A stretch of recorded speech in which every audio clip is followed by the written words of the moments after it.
What if history's greatest victory was actually history's greatest lie? December 2nd, 1805. Napoleon Bonaparte destroys the combined armies of Russia and Austria in a single day. The battle is so perfect, so flawless, that it enters legend as the masterclass of military genius. But 2 centuries later, something doesn't add up. The most famous image of Austerlitz, thousands of enemy soldiers drowning beneath frozen lakes, never happened. Napoleon invented it. And that lie is just the beginning. Because the deeper you dig into this triumph, the more you realize Napoleon's greatest victory may also be his most unsettling. This is the story they didn't teach you in history class. December 2nd, 1805. The Moravian countryside lies shrouded in a fog so thick that men standing 10 paces apart can see only shadows moving through the gray. Near the small town of Austerlitz, today called Slavkov-u-Brna in the Czech Republic, 2 great armies wait for dawn, unaware that they are about to participate in one of the most perfect military operations ever conceived and one of the most persistently unsettling events in European history. The fog is more than weather. It is a metaphor for everything that is about to unfold and for everything that will, in the centuries to come, obscure what really happened here. To understand why Austerlitz still feels wrong, why Napoleon's greatest victory carries with it the weight of something unresolved, something almost cursed, we must begin not on the battlefield, but in the mind of the commander who understood that wars are won twice, once on the ground and once in the story.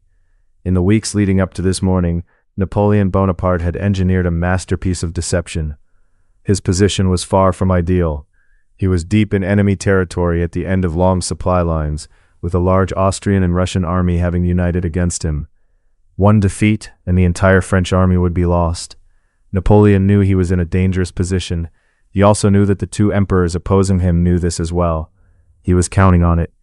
The first step was to send his personal aide, a man with the improbable name of Anne Jean-Marie René Savary, to negotiate an armistice. While doing so, Savary carefully let it slip that French morale was so bad that some of the army was unwilling to attack. The Allies could see for themselves that French soldiers were building field defenses, digging in as if preparing for a desperate last stand. Then, to guarantee that the Russians and Austrians were certain of French weakness, Napoleon did something that any conventional commander would consider madness. He conceded the highest and central position of the battlefield, the Pratzen Heights, to the Allies. This was irresistible bait. From the Pratzen Heights, the Allies could look down upon the entire French position. They could see that Napoleon had deliberately weakened his right flank, the flank that protected the roads back to Vienna and France. The emperors and their generals knew that if they could break through that thin line of defenders, they could force the surrender of the entire French army. When the young and impetuous Tsar Alexander I sent his representative, Prince Dolgorukov, to meet with Napoleon, the emperor played his role to perfection. He appeared nervous, fatigued, uncertain. He asked if the Tsar truly wished to fight. He suggested that perhaps peace could still be salvaged. Dolgorukov returned to the Allied camp convinced that Napoleon was a broken man, that the moment for a killing blow had arrived. It was, of course, a performance. Every word, every gesture had been calculated. Napoleon was not retreating from the Pratzen Heights. He was setting a trap. And unknown to the Allies, Louis-Nicolas Davout, perhaps Napoleon's best marshal, was fast marching his entire corps toward that weakened right flank, covering nearly 70 miles in 48 hours. On the evening before the battle, Napoleon rode among his troops. The soldiers, sensing that something momentous was about to happen, gathered straw from the fields and fashioned it into torches. As darkness fell, they raised these torches aloft, illuminating the emperor in a sea of flickering light. The glow was visible for miles. Allied scouts observed it and reported back. The French are celebrating something, perhaps a retreat, perhaps a last desperate festival before the end. They could not have been more wrong.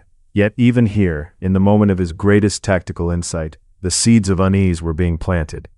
The fog that concealed Napoleon's movements also concealed something else, the beginning of a narrative so perfectly constructed that it would eventually overshadow the messy, ambiguous reality of what actually happened. The torches that lit Napoleon's face that night would become part of a legend, a story of an emperor communing with his soldiers on the eve of destiny. But legends by their nature require sacrifice. They require forgetting some things and remembering others.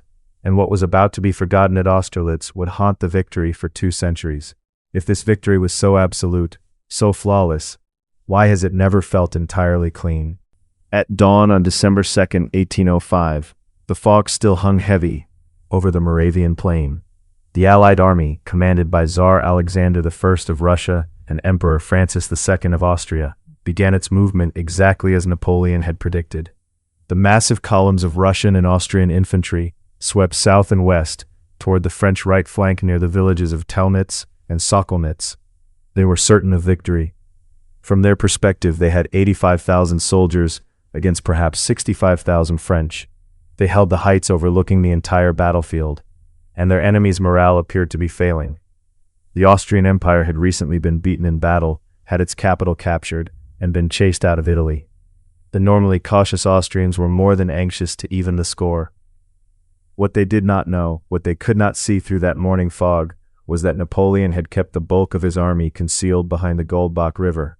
2 full corps, under Marshal Soult, waited in the mist for the moment when the trap would spring. The fighting on the French right was desperate. The men of Legrand's division, badly outnumbered, fought behind barricades, driving off charge after charge with musket volleys. The sheer number of attacking Austrians pushed them back, but the line did not break. Many times it appeared that a few more regiments were all that was needed for the Allies to break through. Victory seemed so close that the Allied commanders began to send in men who had been holding the Pratzen Heights. As Napoleon had anticipated, the Allied commanders had fixed their attention entirely on the weak French flank. None noticed that Bonaparte was feeding just enough new men into the thin, slowly retreating line to maintain it. More and more troops attacked. More and more moved off the central position to join the assault. In the French center, 2 corps sat idle, waiting. On the Allied right, the Russian Prince Bagration fought the French left to a standstill. On their left, it still appeared that just one more attack, a few more regiments, and the Allies would have their victory, so more men were ordered off the central heights. And still, the French soldiers in front of the Pratzen Heights just sat and did nothing. This most likely proved to the Russian and Austrian emperors that French morale had failed, although that wouldn't have explained the dogged defense they were facing nearby. Confident there was no threat, more Russian and Austrian regiments moved off the heights. By around 9 o'clock in the morning, virtually all of the Allied divisions that had been on the Pratzen Heights were marching toward the French right flank. Then, at the precise moment Napoleon had chosen, the fog lifted. The famous sun of Austerlitz burned through the morning mist and revealed the battlefield in all its terrible clarity. And what it revealed was the trap. Soult's corps, 2 divisions strong, emerged from the fog and stormed the Pratzen Heights. They faced only the few troops remaining there. The Allied center had been stripped bare. The French swept over the heights, smashing through the weak opposition, and split the combined Austrian and Russian army in 2. At the same moment, Marshal Murat led the reserve cavalry against Bagration's horsemen on the northern flank, while French infantry joined the assault to force the Russian prince's entire command away from the rest of the Allied army. The Southern Wing. The massive Allied force that had been attacking the French right all morning was now cut off, its line of retreat severed. The emperors of Russia and Austria had lost sight of what they were doing. By concentrating on accomplishing their original goal, breaking through the French right, they had forgotten the reason they wanted to do this was to win the battle. Trying too hard to win that tactical victory, they lost the battle itself. With virtually all of their men committed to attacking on one flank, the Austrian and Russian generals had almost no one left to counterattack when the French cut their army in half. The Russians threw what they could find at the French, finally committing even the Russian Imperial Guard in a glorious but doomed attempt to retake the heights. French cavalry rode that noble infantry unit down, and the battle was lost. What followed was less a battle than a dissection. More French infantry went up the heights, and then turned right, taking the same paths the Allied regiments had used to reinforce their attack. Coming down behind the Allied left, Napoleon's infantry tore into the vulnerable side and rear of the regiments still attacking the French flank. At the same time, the newly arrived Davout attacked Soult's exhausted defenders on the right. Within minutes, 2/3 of the Allied army was routed. The southern wing was driven into a pocket between frozen ponds. Bagration, seeing all was lost, managed to conduct a fighting retreat, while Napoleon concentrated on the destruction of the thousands of panicky Allied soldiers trapped against the water. By nightfall, the Third Coalition lay in ruins. French casualties were under 7,000 killed and wounded. The Austrian and Russian armies had 15,000 killed and wounded, and another 12,000 captured. The French also captured 180 cannons. The Russian army did not stop its withdrawal until it was all the way back in Russia. The Austrian army was in worse shape and had nowhere to go. Peace on Napoleon's terms would follow within weeks. Napoleon had achieved what every general dreams of, a battle that ended a war. But even here, in this moment of perfect triumph, the first note of discord was sounded. The victory was so complete, so swift, that it created an impossible standard, a template for victory, that Napoleon would spend the rest of his career trying and failing to replicate. And in his telling of the story, something strange was already beginning to happen. The truth of what had occurred was not quite enough. It needed to be enhanced. Within 24 hours of the battle's end, Napoleon understood something that would shape the memory of Austerlitz for centuries. The real war would be fought over history itself, and he intended to be its sole author. On December 3, 1805, Napoleon dictated a letter to his foreign minister, Talleyrand. It contained the first draft of the legend. An army of 100,000 men, commanded by the two emperors, has been completely destroyed, he wrote. The number was an exaggeration. The Allied army had been around 85,000, but the inflation served a purpose. The larger the enemy, the greater the victory. The next day he issued a proclamation to his soldiers that would echo through French history. "Soldiers, I am content with you," the emperor declared. "You need only say, 'I was at the Battle of Austerlitz,' for them to reply, 'Here is a brave man.'"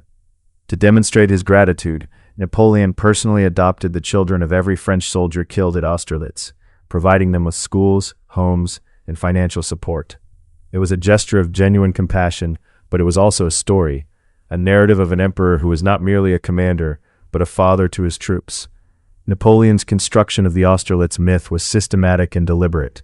He controlled the information flow through the bulletins de la Grande Armée, unprecedented tools of propaganda that disseminated a single official version of military events to the French public. These bulletins were already framed as historical records, destined for posterity. The 30th bulletin, which recounted the victory at Austerlitz, became the template upon which all future accounts would be based. The bulletin compressed the timeline of the battle for dramatic effect. It simplified the complex series of maneuvers into a clean narrative of genius and execution. It emphasized Napoleon's foresight and the bravery of his soldiers while downplaying the moments of desperation on the right flank, where Legrande's division had nearly been overwhelmed. And most importantly, it introduced an image that would capture the imagination of Europe. Thousands of Russian soldiers drowning in the frozen ponds. This image, men, horses, and cannons plunging through cracking ice into a watery grave, became the enduring symbol of the battle's horror and Napoleon's merciless genius. It appeared in paintings commissioned by the government, such as Louis-François Legendre Bivouac de Austerlitz, presented at the Salon of 1808. The episodic form of Legendre's painting deliberately borrowed from the narrative structure of the 30th Bulletin, creating a deliberate pairing of written and pictorial accounts. The message was clear. This was history, captured in words and images for all time. The drowning narrative was largely invented. When the ponds were drained in the days following the battle, workers found only a few dozen cannons, the carcasses of roughly 150 horses, and the remains of perhaps 2 or 3 human beings. The mass drowning that Napoleon described, the thousands of men swallowed by the ice, it simply did not happen. The fleeing soldiers had mostly crossed the frozen surface safely. Some may have fallen through, but the numbers were negligible. The question demands to be asked, why did Napoleon feel the need to exaggerate? The real victory was staggering enough.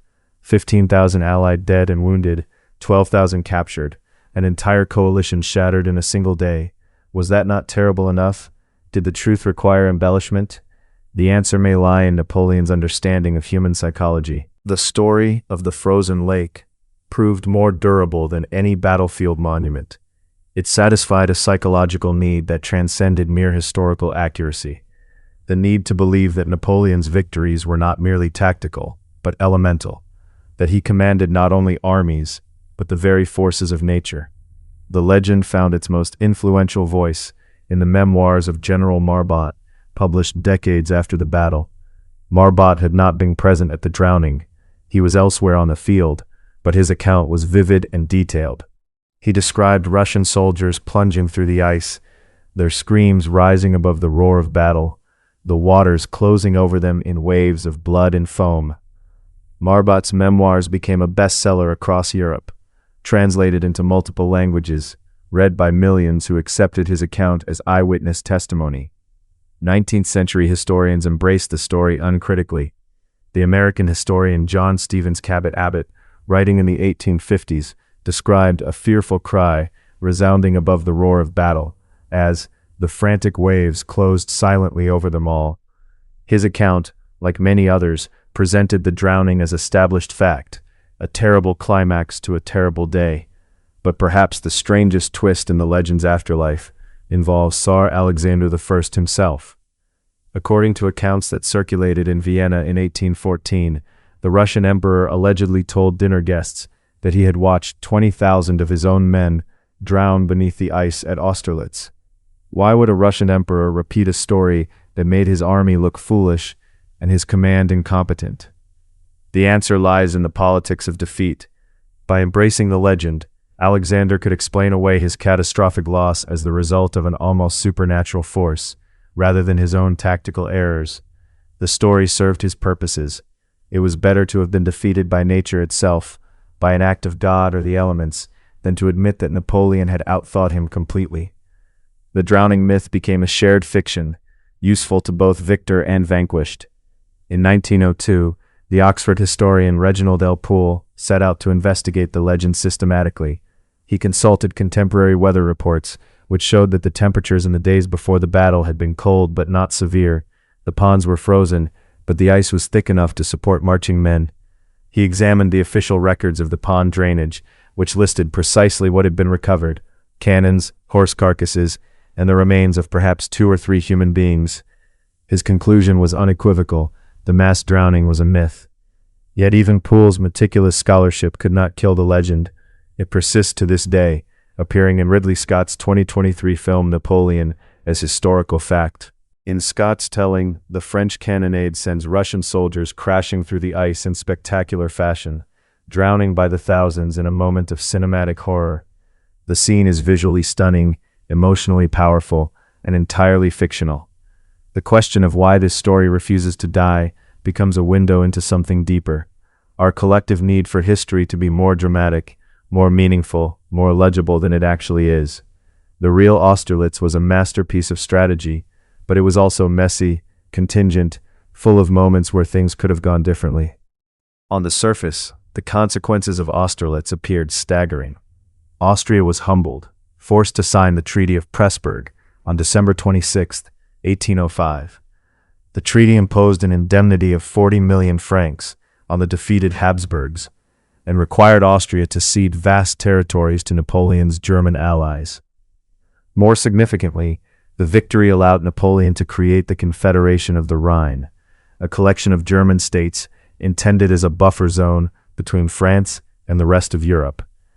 In 1806, the Holy Roman Empire, that 1,000-year-old political entity that had dominated Central Europe for a millennium, ceased to exist when Emperor Francis II dissolved it, retaining only his title as Francis I of Austria. For some Germans, the end of the empire meant the end of a golden age, a symbolic loss that resonated deeply in their cultural memory. Napoleon had redrawn the map of Europe with a single battle. Yet beneath this surface of total triumph, the first cracks in the Napoleonic edifice were already visible. The victory at Austerlitz had not defeated Great Britain. Just weeks earlier, in October 1805, Admiral Nelson had shattered the Franco-Spanish fleet at Trafalgar, securing British mastery of the seas. Napoleon could dominate the continent, but he could not touch the whale that remained safely beyond his reach, its navy blockading French ports, and its gold funding coalition after coalition against France. The Prussian question was even more troubling. Prussia had remained nervously neutral during the Austerlitz campaign, watching from the sidelines with 100,000 men, while Napoleon destroyed the Austro-Russian army. But the French consolidation of power in Germany, the creation of the Confederation of the Rhine, the dissolution of the Holy Roman Empire, all of this terrified the Prussian court. Within a year, Prussia would go to war, leading to the bloody campaigns of Jena and Auerstedt in 1806. Austerlitz had not brought peace. It had merely reset the terms of conflict. The victory also created a dangerous feedback loop in Napoleon's strategic thinking. As some historians have noted, Austerlitz reinforced Napoleon's confidence in his own abilities to the point of arrogance. He was already a man who strongly believed in his own destiny. After an early battle in his first Italian campaign, Napoleon was said to have remarked that it was up to him to give an example of what it was to be great. Now, with Austerlitz added to his record, that belief became unshakable. By 1807, Napoleon was attempting to place himself at the head of a Napoleonic church, enforcing an imperial catechism that likened his being to that of a Jesus-like figure. This was not merely ego.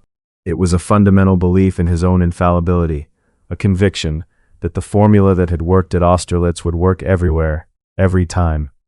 This arrogance would prove catastrophic. Prior to the Russian campaign of 1812, an advisor named Caulaincourt strongly advised Napoleon not to attack Russia. Napoleon refused to listen, convinced that his abilities could overcome any obstacle. The result was one of history's greatest military calamities. Austerlitz had confirmed Napoleon's belief that he could defeat any coalition, no matter how powerful, through a single decisive battle. This belief would lead him to reject diplomatic solutions that might have stabilized his empire in favor of an endless quest for another Austerlitz, a quest that would eventually lead to the snows of Russia and the mud of Waterloo. The victory that changed everything, in truth, had changed nothing fundamental. Britain remained unbowed. Prussia was preparing for war. Austria was nursing its wounds and waiting for revenge. The peace won at Austerlitz lasted less than a year. The empire built on that victory collapsed within a decade, and in France itself, the memory of Austerlitz was becoming something strange, a victory that could not be fully celebrated, a triumph that carried within it the seeds of an unease that would only grow with time. In 2005, the bicentenary of the Battle of Austerlitz arrived with a peculiar silence. President Jacques Chirac chose to sidestep official celebrations, a decision that provoked fury from some quarters and quiet acceptance from others. The renowned French historian Pierre Nora, recipient of the Légion d'honneur created by Napoleon himself, fulminated against what he called the non-commemoration of Austerlitz. Writing in Le Monde, Nora declared that France had reached the depths of shame and of ridicule. The British could celebrate Trafalgar, the Belgians Waterloo, and even the Germans were planning commemorations of Napoleon's victories at Jena and Auerstedt. Yet in France, it would soon be impossible to teach with pride Victor Hugo's lines about hearing in the depths of my thoughts the noise of the heavy cannons rolling towards Austerlitz. Why could France not celebrate its greatest military victory? The answer lies in the troubled relationship between modern France and its Napoleonic inheritance. Napoleon remains a deeply contested figure in French political culture, and Austerlitz is inseparable from him. For the left, Napoleon is the man who betrayed the revolution, who reinstated slavery after its abolition by the Revolutionary Convention in 1794, who established a dictatorship and crowned himself emperor. In December 2005, the historian Claude Ribet published Napoleon's Crime, a book that challenged the accepted view of Napoleon as military genius and founder of modern France. Ribet presented Napoleon as an anti-Semite and racist, the first racist dictator of all time, and accused him of building a Napoleonic Reich that could only prosper through the slave trade. Ribet went further, claiming that Napoleon's actions prefigured those of Nazi Germany, that without the precedent of Napoleon, no Nuremberg laws.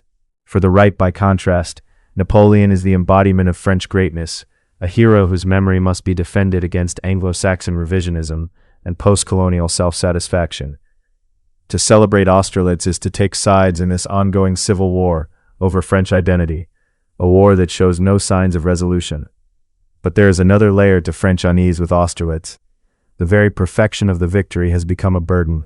It represents a standard of national achievement that modern France, with its post-imperial modesty and its integration into the European Union, can neither replicate nor escape. The victory at Austerlitz is a reminder of what France once was, the master of Europe, and an indictment of what it has become.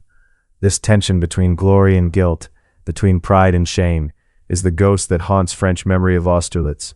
The battle cannot be fully embraced because Napoleon cannot be fully embraced. The man who gave France its greatest victory is also the man who restored slavery, who drowned the Caribbean in blood, who built his empire on the backs of the enslaved and the colonized.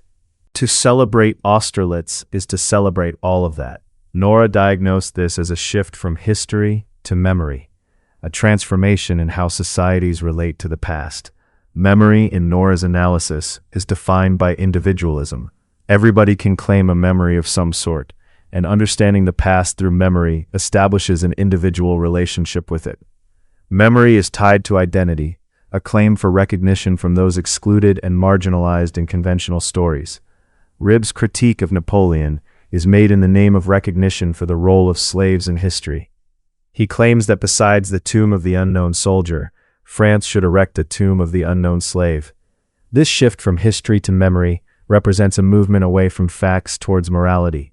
And in that movement, Austerlitz becomes not a source of pride, but a problem to be managed, a victory that cannot be celebrated because its hero cannot be defended.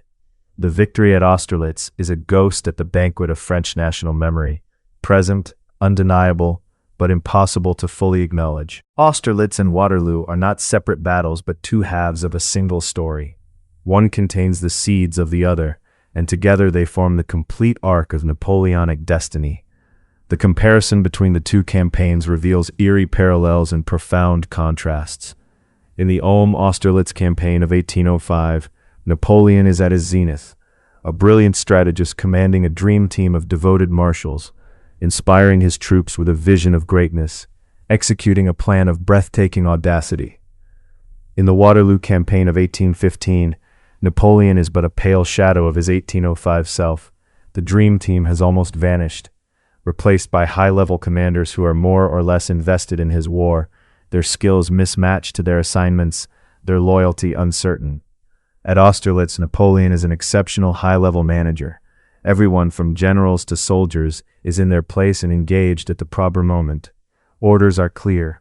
Communication is well organized. The presence of the emperor can be felt everywhere.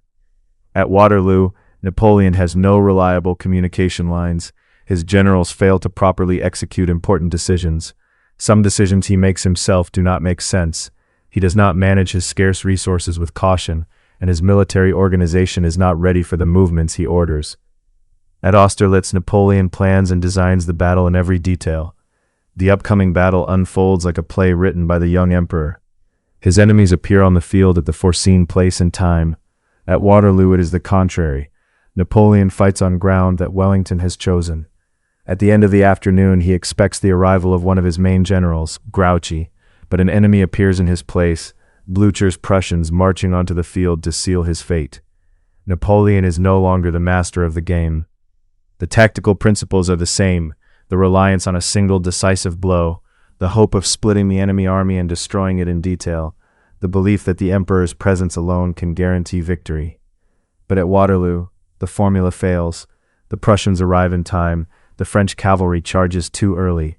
The old guard, which has never retreated, retreats. In French memory, Waterloo undergoes a similar process of myth-making to Austerlitz, but in reverse. French veterans and historians develop elaborate arguments for why Waterloo was not really a defeat. Wellington cheated by choosing his ground and then refusing to leave it. Grouchy blundered by failing to march to the sound of the guns. God himself must have intervened to strike Napoleon down at the moment of his restoration. This denialism is the direct legacy of Austerlitz, because Napoleon created a myth of invincibility so complete, so total, his followers cannot accept that he was ever truly beaten. The two battles are bound together in a relationship of tragic irony. The same genius that produced Austerlitz produced Waterloo. The same confidence that allowed Napoleon to conceive his masterpiece led him to believe that the masterpiece could be repeated indefinitely.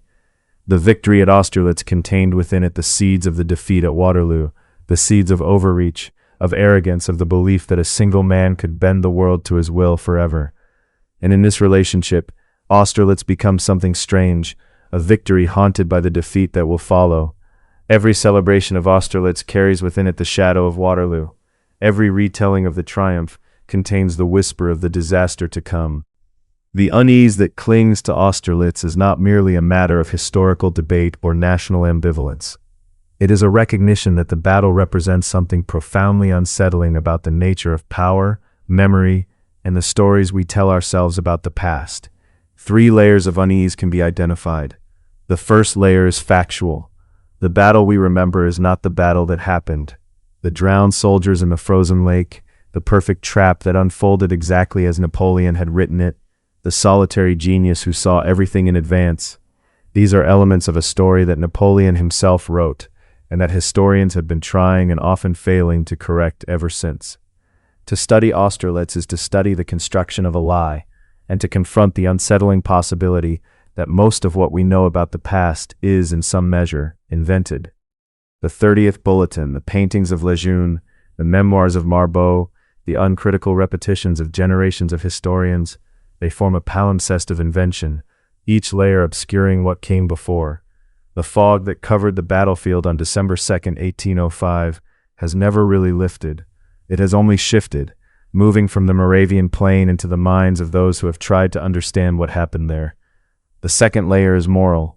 Austerlitz was a victory purchased with blood, and the blood was not only French. The 15,000 to 36,000 Allied soldiers who died or were wounded that day were not abstractions. They were men with names and faces and families. Napoleon's proclamation to his army celebrated French sacrifice, but it erased the humanity of the defeated. The legend of Austerlitz is a monument to French glory, built on the bodies of Russia and Austria, and that foundation cannot help but feel unsteady. The debate over Napoleon's legacy, over slavery, over dictatorship, over the cost of his ambitions, has made it impossible to celebrate Austerlitz without also acknowledging what the celebration erases.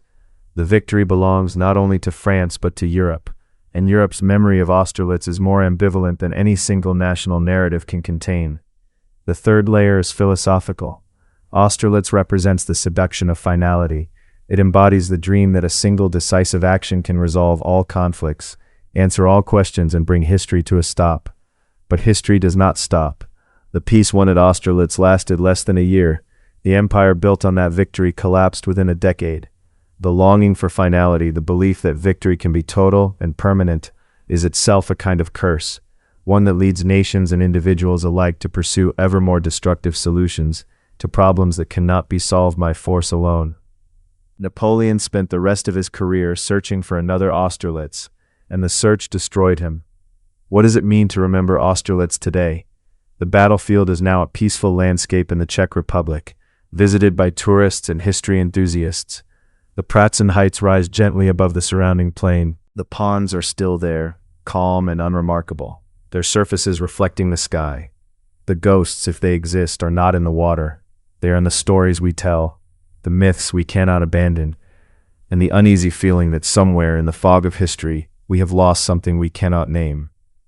Perhaps the real Austerlitz, the battle that actually happened, with all its chaos and contingency, its moments of desperation and luck and human error, is irrecoverable. Perhaps it was lost the moment Napoleon began to write his first dispatch, the moment he decided that the truth was not quite enough. What we have instead are stories, beautiful, terrifying, and never quite true. And that, in the end, is why Napoleon's greatest victory still feels wrong. Not because it was not a victory, it was, undeniably, a triumph of strategy and courage, but because the victory we remember is not the one that happened. Because the story we tell has been shaped by a master storyteller who understood that wars are won twice, once on the ground and once in the memory. And because 2 centuries later, we are still living with the consequences of that understanding, still trying to see through the fog, still searching for a past that recedes the moment we approach it. The fog lifts, but only for a moment, then it settles again. History hides things from us, battles that shouldn't have been won. From the fog of Austerlitz to the frozen lakes that never existed. From Napoleon's greatest triumph to the lie that still haunts it. If you love war mysteries, the ones that make you question everything you thought you knew, then you're in the right place. Subscribe now, because the deeper you dig into history, the more you realize nothing is ever quite what they taught us. Hit subscribe and prepare for more mysteries full of suspense and curiosity.